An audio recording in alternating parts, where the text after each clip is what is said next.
On a clear afternoon at one of the world's most prestigious aviation gatherings, thousands of spectators looked skyward with anticipation.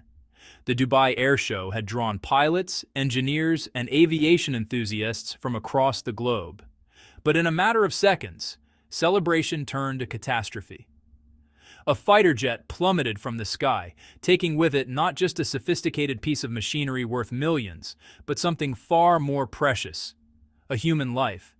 This isn't just a story about one accident. It's about the invisible pressures facing pilots, the complex challenges of military aviation safety, and the difficult questions every nation must answer when tragedy strikes at the intersection of national pride and technological ambition. Air shows are more than entertainment spectacles. They're multi-million-dollar stages where nations showcase their technological capabilities, where defense contractors court potential buyers, and where a country's aviation industry stands on display before the world. The stakes couldn't be higher. When a major international air show approaches, the pressure on participating nations intensifies dramatically. Governments invest heavily in these events, not merely for the ticket sales or tourism benefits, but for something far more valuable: prestige. In the global arms market, which generates over $530 billion annually, perception matters enormously. A successful demonstration can translate into billion-dollar contracts. A failure can damage a nation's reputation for years. For the pilots selected to perform at these shows, the weight of representing their entire country rests on their shoulders. These aren't just routine flights. They're high-risk demonstrations performed at low altitudes, often pushing aircraft to their operational limits. The margin for error is razor-thin. Aviation safety experts have long warned about the unique dangers of airshow performances. Unlike combat operations or standard training exercises, airshow maneuvers combine multiple risk factors simultaneously. Low-altitude operations, high-G maneuvers, precise timing requirements, and the psychological pressure of performing before thousands of observers and countless cameras. The aftermath of any aviation accident follows a familiar, painful pattern. First comes the shock, the disbelief that something has gone so terribly wrong. Then the scramble for information. What happened? How did this occur? Could it have been prevented? But when accidents happen on an international stage, another element emerges: the question of national responsibility and international reputation. Organizers who spent months planning a celebration of aviation excellence must suddenly shift to crisis management. Scheduled performances get canceled. Participants from other nations watch their own opportunities disappear. The financial losses mount quickly, but they pale in comparison to the human cost. For the family of a fallen pilot, grief arrives accompanied by an unwanted spotlight. Their private tragedy becomes a public event, analyzed and discussed by strangers around the world. In the age of social media, speculation spreads faster than facts. Theories proliferate. Blame gets assigned before investigations even begin. This is where we must pause and remember something fundamental.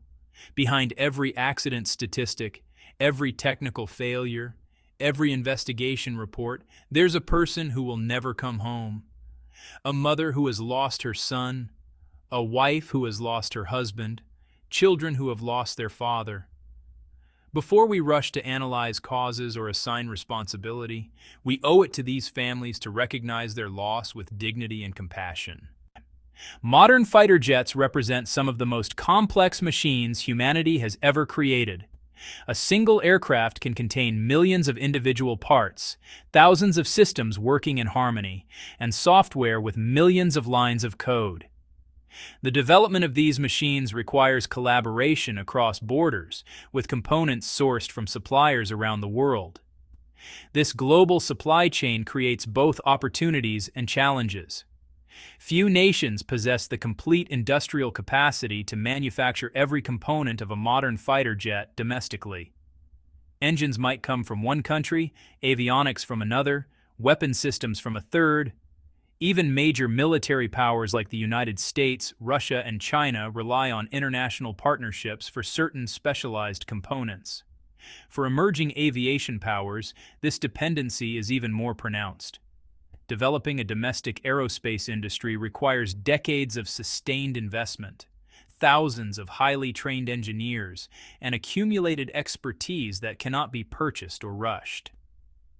Countries like India, Brazil, Turkey, and South Korea have all invested billions in building their aviation capabilities with varying degrees of success.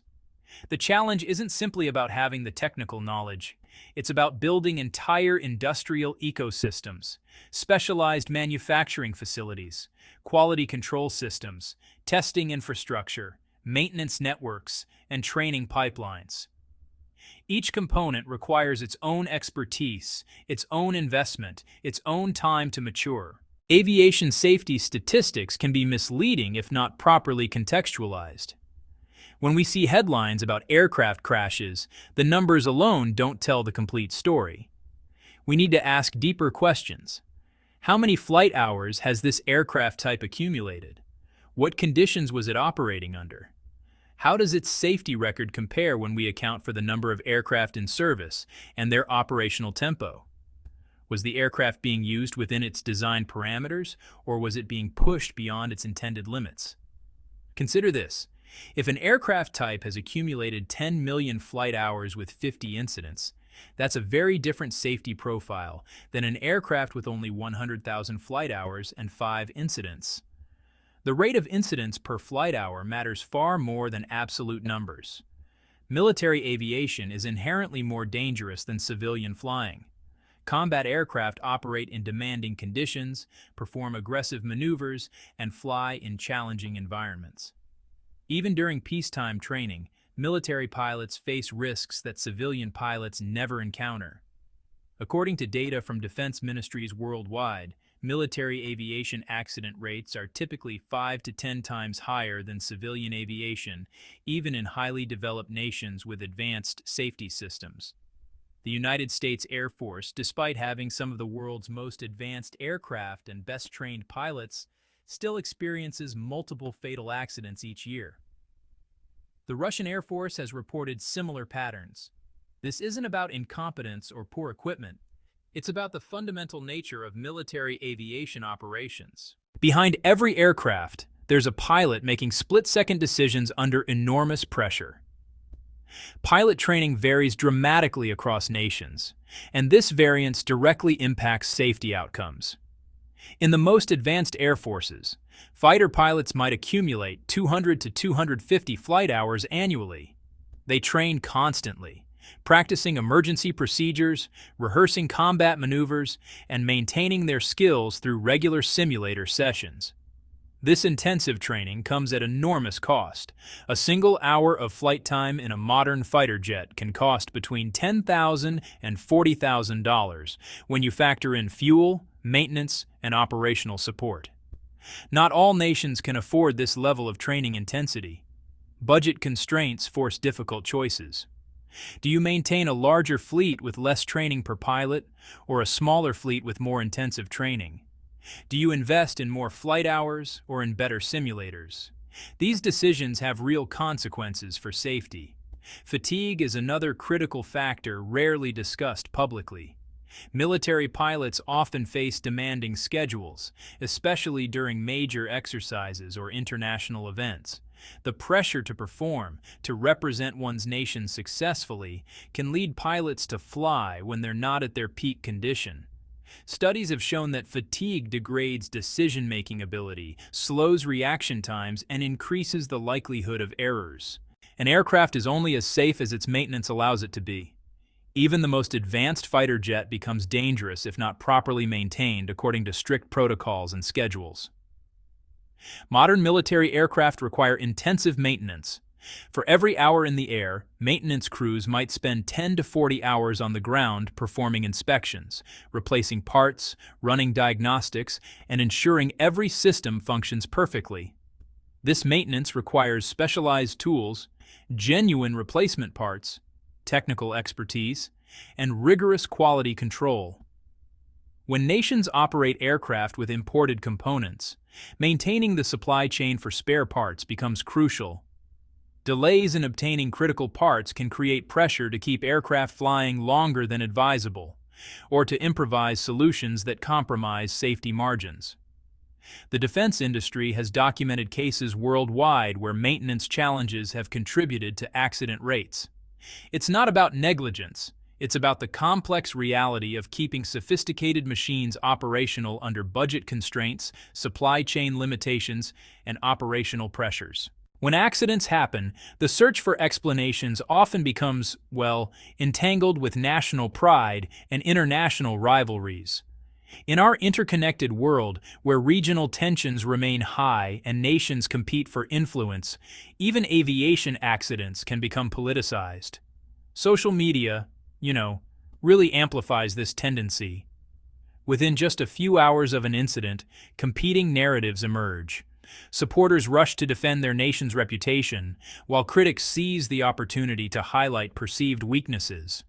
Misinformation spreads rapidly, often reaching millions before the facts can even catch up. This pattern isn't unique to any single country or region. We've seen it play out globally. When a Russian military aircraft crashed near Syria, competing theories flooded Western and Russian media. When an American F-35 went missing, the incident generated intense speculation across multiple continents. And when a European fighter crashed during a training exercise, local and international media offered conflicting accounts. The rush to assign blame serves no one well. It disrespects the fallen, hampers genuine investigation, and prevents us from learning the lessons that might prevent future tragedies. The aviation industry has achieved its remarkable safety record through one consistent practice: learning from every accident. When properly conducted, accident investigations aren't about assigning blame. They're about understanding what went wrong, so it never happens again. The best aviation safety cultures honestly embrace transparency. They recognize that accidents often result from multiple contributing factors. A technical issue combined with environmental conditions, compounded by human factors, perhaps exacerbated by systemic pressures. Understanding this complexity requires honest examination, not defensive posturing. Nations that have successfully improved their aviation safety records share common characteristics. They invest in thorough investigations conducted by independent experts.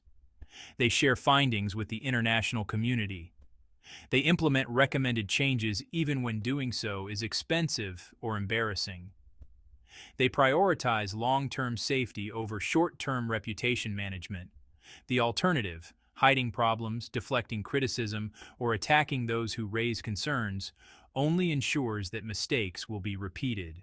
As military aviation technology continues advancing, the challenges of maintaining safety only grow more complex. Hypersonic weapons, unmanned systems, artificial intelligence in combat aircraft.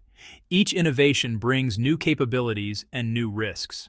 For nations developing their domestic aviation industries, the path forward requires patience, sustained investment, and honestly, a humble recognition of how difficult this undertaking truly is. Building a world-class aviation industry isn't accomplished through rhetoric or nationalist fervor. It requires decades of unglamorous work, training engineers, building manufacturing capacity, developing quality control systems, and accumulating operational experience. International cooperation offers part of the solution. When nations share safety data, collaborate on investigations, and learn from each other's experiences, everyone benefits. The International Civil Aviation Organization has demonstrated how effective this approach can be in civilian aviation. Similar frameworks could enhance military aviation safety. The next time you see a fighter jet performing at an air show, executing precise maneuvers that seem to, defy physics, take a moment to consider everything that made that performance possible. The years of training that pilot invested, the hundreds of engineers who designed that aircraft, the maintenance crews who prepared it, the safety systems built on lessons learned from past tragedies. And remember that inside that cockpit sits not a nationalist symbol or a marketing tool, but a human being with dreams, fears, and a family waiting for them to land safely. When accidents happen, and in military aviation they will continue to happen, our response reveals who we are. Do we rush to blame and deflect? Or do we pause, grieve honestly, investigate thoroughly, and commit ourselves to doing better? The pilot who died at that air show deserves more than to become a footnote in geopolitical point scoring. He deserves to be remembered as someone who took extraordinary risks in service of his nation, and whose loss should motivate us all to make military aviation safer for those who follow. In the end, the true measure of a nation's strength isn't found in how aggressively it defends its reputation after failures. It's found in how honestly it examines those failures, how thoroughly it learns from them, and how much it values the lives of those who serve. That's a standard worth aspiring to, wherever you're from, whatever flag you salute. The sky should be a place of wonder and achievement, not of preventable tragedy. Getting there requires something harder than nationalist pride or technical prowess. It requires humility, cooperation, and an unwavering commitment to valuing human life above all else.